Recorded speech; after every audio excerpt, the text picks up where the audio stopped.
Okay, it's time for muscles, and there are three types of muscles. We have skeletal muscle, cardiac muscle, and smooth muscle. So when you're identifying the muscle, remember there's the identification. You'll look through the microscope and you'll say, oh, that's skeletal muscle. And then the next thing you'll do is you'll classify it. You'll classify it as muscle because this is one of the four types of tissue. You have epithelial, connective, muscle, or nervous. And so don't forget to classify it once you identify it. So we're going to go for skeletal muscle first, and then we'll look at cardiac muscle, and then smooth. Now these two muscles are going to be striated, and smooth has no striations. That means no stripes. So we have two striated muscles. If you see striations, you know it's going to be one of these things. But the thing that differentiates cardiac from skeletal muscle is the fact that cardiac muscle is going to have these things called intercalated discs. So if you see intercalated discs, which are really dark stripes, you know, hey, we're in cardiac muscle. But cardiac muscle also looks way different than skeletal muscle anyway, because the cells are way smaller than skeletal muscle cells. Skeletal muscle cells are very, very long cells. They're just very long, very, very long cells. So I'll show you what I'm talking about if I can get there.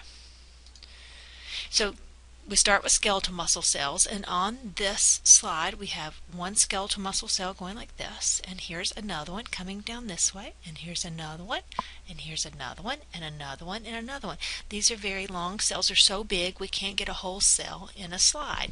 They're very large cells, and our striations are going in this manner here. And the skeletal muscle cells are multinucleate because they're so large they have to have many nuclei per cell.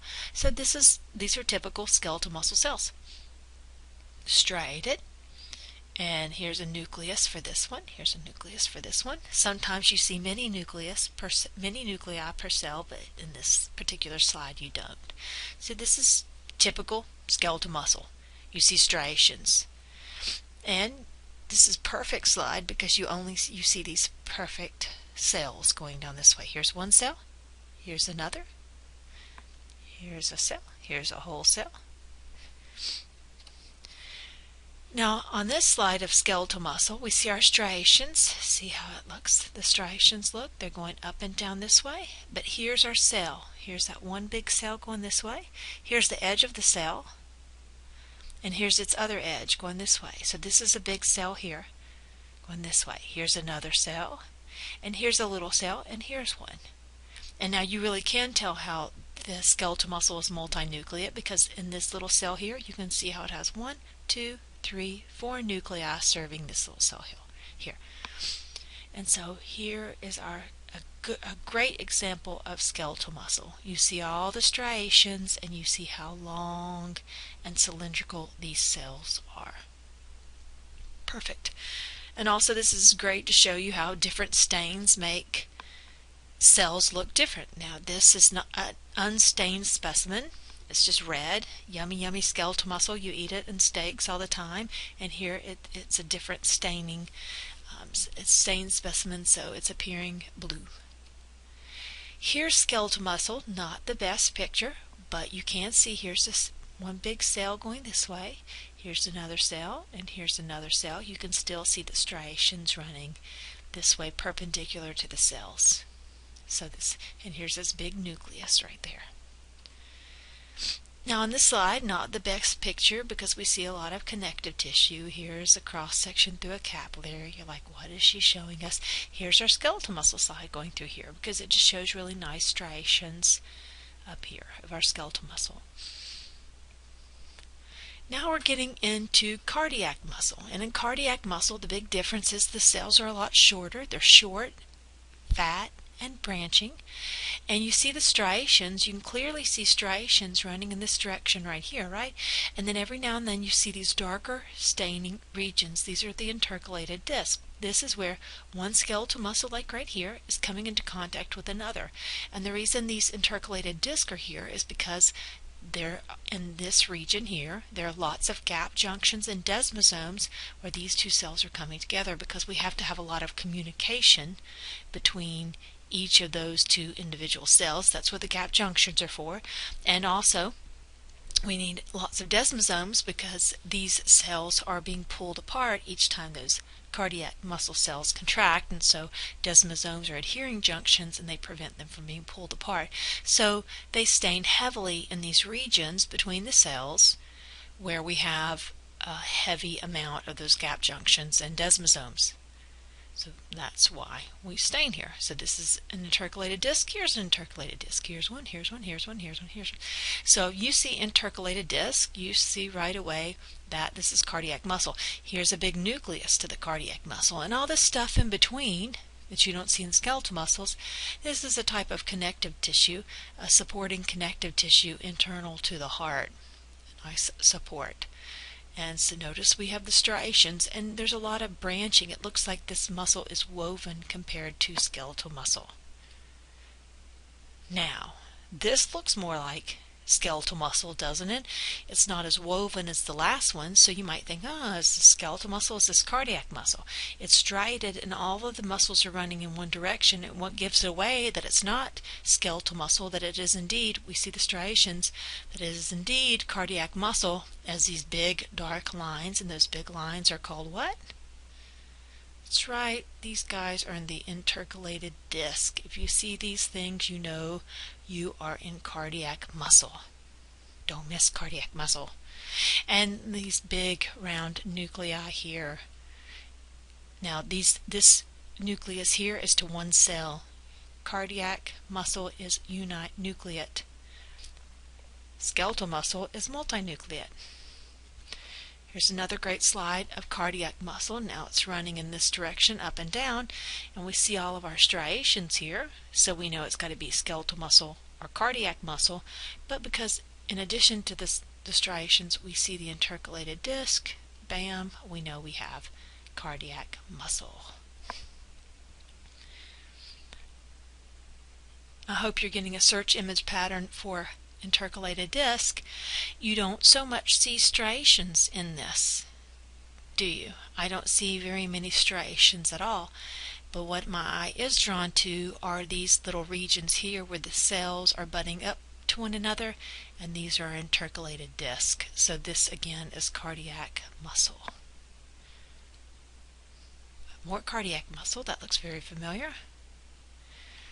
Now, we're moving on to our third tissue type, our third muscle tissue type.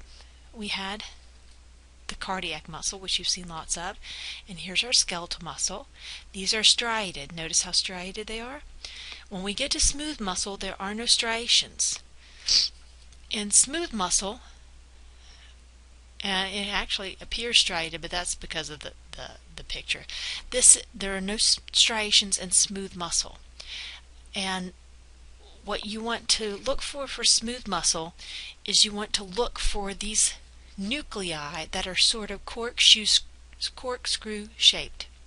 They sort of look like fish swimming upstream, because when smooth muscle contracts, it kind of makes the nucleus shrivel up like this. And so this is a beautiful picture of smooth muscle, because it's partly contracted. It looks a little striated only because I think I made that look so much larger, but there's no striations in smooth muscle. It's the pixels. Bad pixels. Okay, let's go on to the next page. The same with this one. There are no striations here. These are smooth muscle nuclei. Let me point out another thing about the nuclei. In the nuclei to smooth muscle cells, you will see a lot of nucleoli. There's one right there. There's one. You just see many, many, many nucleoli. If you see a lot of nucleoli, you know you're probably looking at the nucleus to a smooth muscle cell. See all of those guys? So if we go to the next page, see the little nucleoli there, and there, and there. Big, nice oval nucleus with nucleoli in them. Then you know you're looking at smooth muscle. Smooth muscle's really super boring. Now look at these. Nice, oval, big, round nuclei with these nucleoli in them. So this is smooth muscle. A bunch of fish swimming upstream. Now the big thing that students get this mixed up with is dense, regular connective tissue. Please write that down on a piece of paper. I will mess this up with dense regular connective tissue. And what I want you to do is look over the video, look over the slides between dense regular connective tissue and smooth muscle, and see that smooth muscle nuclei are much fluffier. They look hydrated compared to the dense regular nuclei. Dense regular nuclei are slit-like, and they don't have all of these extra little black dots in there. These are nice nucleoli in here, and they just don't look like that. For dense regular, they look slit-like because they're the nuclei of fibroblasts in the first place, and those fibroblasts are squished between collagen fibers, and so their nuclei just are squished. And these are the nuclei of smooth muscle cells, and they look like this. Totally different. So write that down. I will mix up smooth muscle with dense regular connective tissue. Please compare the two. This is a very up-close picture, so it's hard to see, but there's a nucleus showing you nucleoli. Here's a nucleolus, here's a nucleolus, collectively nucleoli. Here's a nucleus, here's a nucleus, here's a nucleus. I'm boring myself. Okay, here's a farther away picture of smooth muscle. So you're starting to see smooth muscle just looks like smooth muscle. You see a bunch of nuclei, and in the nuclei are little specks, the nucleoli.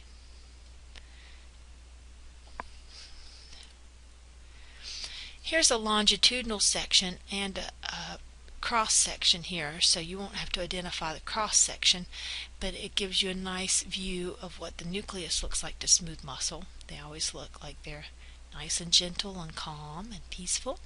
Look like little somethings swimming upstream anyway. And here is more smooth muscle. Now, the function of smooth muscle, where you would find smooth muscle, I didn't tell you about skeletal muscle. We should go back. Where you find skeletal muscle would be in skeletal muscles, and the function would be movement. Where you find cardiac muscle would be in the walls of the heart, and its function would be pumping blood. Where you find smooth muscle would be in the walls of hollow organs, and its function would be propelling something through a hollow organ. For instance, if it's in the walls of a blood vessel, it would be controlling blood pressure. If it's in the walls of the digestive organ, it would be squeezing food through. If it's in the walls of the urinary organs, it would be squeezing urine through. So smooth muscle is found in the walls of hollow organs to squeeze substances through. So that's another look at smooth muscle. So that's it. Smooth muscle. That's a really good one. That's a really good one. Just want you to compare that with dense regular.